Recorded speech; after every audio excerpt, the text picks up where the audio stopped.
E o presidente Lula, ele comentou hoje a conversa que teve ontem com o presidente dos Estados Unidos, com o Trump, sobre o combate ao crime organizado. Ele afirmou que pediu ajuda a Trump para prender brasileiros integrantes de facções criminosas que moram lá nos Estados Unidos e disse que as colaborações podem ser feitas na fronteira aonde estiver, abre aspas. Eu disse ao presidente Trump, a gente não precisa utilizar arma, a gente precisa usar inteligência, fecha aspas. Sem citar o nome, Lula disse que tem um traficante do Brasil que mora em Miami. Só o cidadão deve mais de 6 milhões de reais. Palavras do presidente Lula em entrevista à TV Verdes Mares. Reinaldo. Não vou dizer se traficante ou não, mas certamente estava se referindo ao Ricardo Magro. Olha aqui. A conversa do Lula com Trump foi bastante importante de várias maneiras, né? Primeiro, houve essa conversa sobre o combate ao crime organizado. E o presidente está dizendo a coisa certa. Escuta, existem traficantes. O problema do Trump é que ele tem soltado o traficante, né? Interessa a ele. Traficantes bilionários, por exemplo, ele está soltando, ele não está prendendo, né? A exemplo do que fez com o ex-presidente de Honduras, né? Mas, de qualquer modo, há traficantes operando, atue, prenda, faça o que tem de ser feito. Vamos fazer a colaboração entre os estados. O que não cabe, e certamente o presidente tratou disso com o Trump também, é essa ação destrambelhada em relação, seja as execuções absurdas que estão acontecendo no Caribe, né? E agora os Estados Unidos admitem que estão cometendo crime de guerra, né? Pessoas sendo executadas, atinge as embarcações de supostos traficantes, há sobreviventes, vai lá e mata os sobreviventes que não têm modo de se defender. É inacreditável isso. Até os republicanos são contra, né? Até republicanos estão protestando. Então, essas coisas, certamente, o presidente falou. Agora, veja, eu quero colocar isso vis-à-vis aquilo que a extrema-direita estava defendendo aqui no Brasil, né?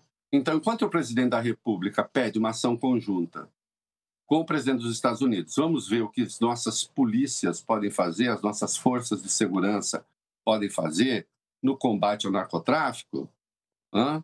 Nós tínhamos aqui, até outro dia, Hugo Mota, Guilherme Derrita, Tarcísio de Freitas, o Cláudio Castro e os governadores de extrema-direita todos defendendo que as facções fossem consideradas terroristas e transformassem o Brasil num alvo militar, inclusive, já que nós passaríamos a ser, então, com esse número, o país com o maior número de terroristas do mundo. Olha o grau de irresponsabilidade desse troço, de absurdo. E é curioso que depois vem a gente e fala assim, não, precisamos de não sei quem para segurança jurídica. Que segurança jurídica? Segurança jurídica do quê? Então, em primeiro lugar, isso. É importante que o Lula tenha debatido esse assunto, né?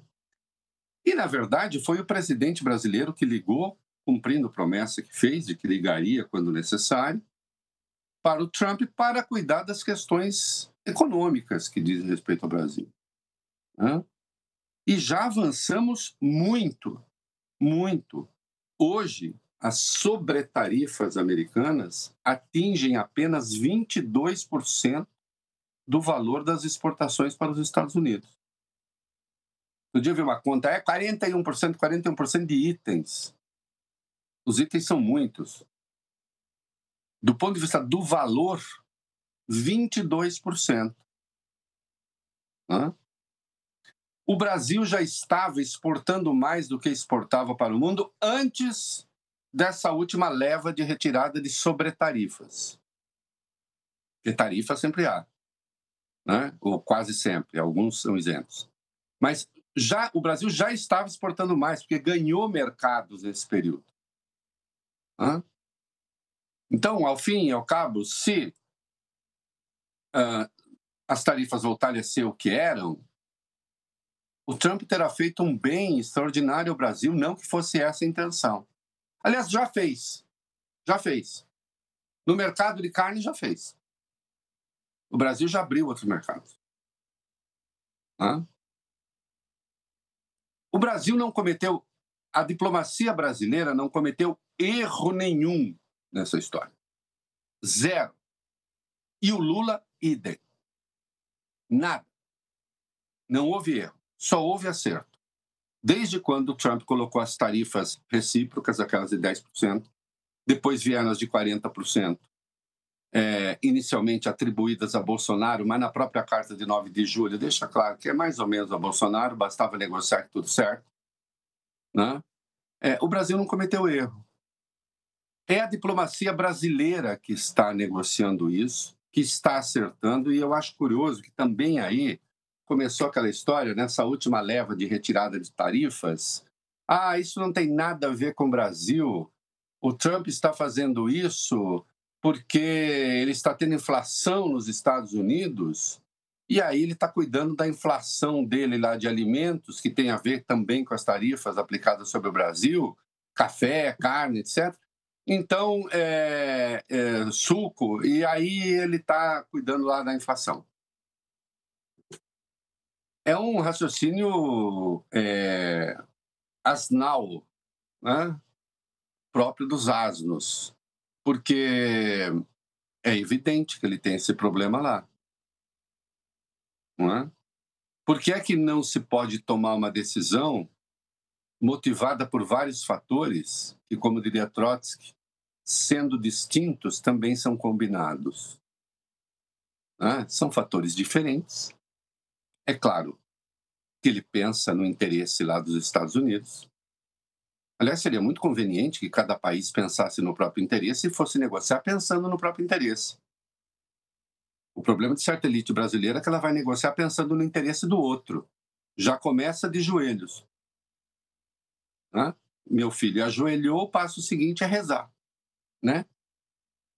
Então, é bom que pense no interesse. Ele pensa no interesse dele, mas também havia a diplomacia brasileira negociando, havia o vice-presidente Geraldo Alckmin, que também tem tido comportamento exemplar, negociando, as posições do presidente da República, que estabeleceu as conexões com Trump, não obedeceu, felizmente, ao Tarcísio, que o Tarcísio tinha dado um conselho para o Lula. Primeiro, o Trump gosta de sentar o chefe de Estado lá e tal, ele quer sempre ganhar alguma coisa, por que não deixa ele ganhar alguma coisa? Não, o Brasil fez a coisa certa. O governo brasileiro fez a coisa certa. Alguns se irritam que eu esteja falando que o governo brasileiro fez a coisa certa. Você está descontente com o quê, meu caro brasileiro inconformado? Você está descontente com o fato de que o Brasil conseguiu aumentar o seu mercado, a sua área de atuação nesse período? Você está inconformado com o fato de que a balança comercial brasileira aumentou em vez de diminuir nesse período? Você está inconformado que nós abrimos mais mercados em vez de fechar nesse período? Você está inconformado com o fato de que, quando as exportações voltarem, se voltar ao normal com os Estados Unidos, então o Brasil, na verdade, tem, como se brinca por aí, um plus a mais, porque já tinha ganhado mercado antes? Isso significa fazer a coisa certa. Enquanto, na extrema-direita, o que nós vimos até agora, não houve um único governador com coragem de criticar as decisões do Trump, porque Bolsonaro não lhes dá autonomia para isso. Eles têm medo do Bolsonaro. O Bolsonaro proibiu criticar e eles não criticaram. Na verdade, até defenderam e resolveram e disseram que o culpado era o Lula, por causa dos BRICS. E você veja que nos BRICS até agora não mudou nada. Não mudou nada, nem se tocou nesse assunto. Nem se tocou nesse assunto. O Lula estabeleceu os contatos com o Trump e eu vi o Trump ontem dizendo que o Lula é um cara legal, que ele gosta do Lula, de novo. Então, a coisa saiu da melhor maneira. E aí o patético viu o Eduardo nas redes sociais, né, dizendo que sim, estamos com o Trump, confiamos no Trump, olha aí, e tal. De algum modo, ele tentou pegar carona na coisa, quando o que ele fez lá, de maneira confessa, foi cavar punições para o Brasil. E não escondeu isso de ninguém. Reinaldo, o Financial Times, né, fez uma reportagem essa semana passada, né, eu acho, ou foi no fim de semana agora, falando sobre a atuação do Eduardo, né, chamando de frustrado ou algo nesse sentido, né? Sim, porque o Financial Times percebeu, né, que, que aconteceu óbvio. Aliás, o New York Times também. Né? Quer dizer, o Financial Times concentrou mais no Eduardo. O New York Times um pouco na vitória propriamente do Lula sobre o Trump. Voltou lá com a imagem do pato, não sei o quê, né? Quer dizer, resistir ao Trump ainda é a melhor maneira de negociar com o Trump. A pior maneira de negociar com o Trump é justamente aquela que foi recomendada pelo Tarcísio, que é sentar fazendo e já fazer concessões de cara, porque ele percebe a fraqueza e fala: opa, quem pode fazer essa concessão pode fazer outras, né? Agora, não foi, veja só, não fazer concessões não quer dizer que tenha sido uma posição hostil. Não foi hostil, foi amigável, né? Houve conversa.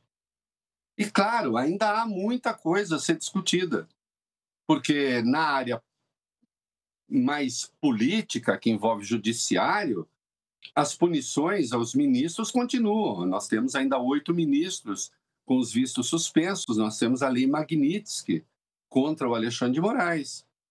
Agora, veja, que foi a outra aposta que os reacionários aqui fizeram, né? Que quando viesse a lei Magnitsky, isso ia deixar o nosso Supremo absolutamente apavorado, o próprio Alexandre, e a partir daí a situação do Jair Bolsonaro mudaria, né? E como a gente vê, não mudou. Jair Bolsonaro e os demais golpistas ali no núcleo duro já estão presos, né? E sim, felizmente, Jair Bolsonaro está preso, e eu vou usar essa frase de novo, mas ele não é vítima de sua própria concepção de mundo.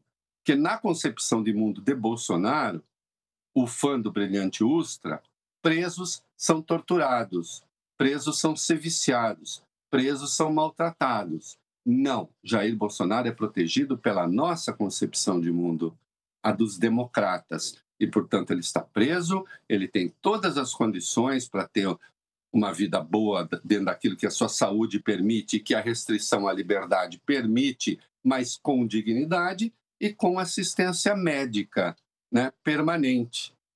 O que, infelizmente, 600 mil presos, mais da metade em situação irregular, porque sem trânsito em julgado, não tem, né?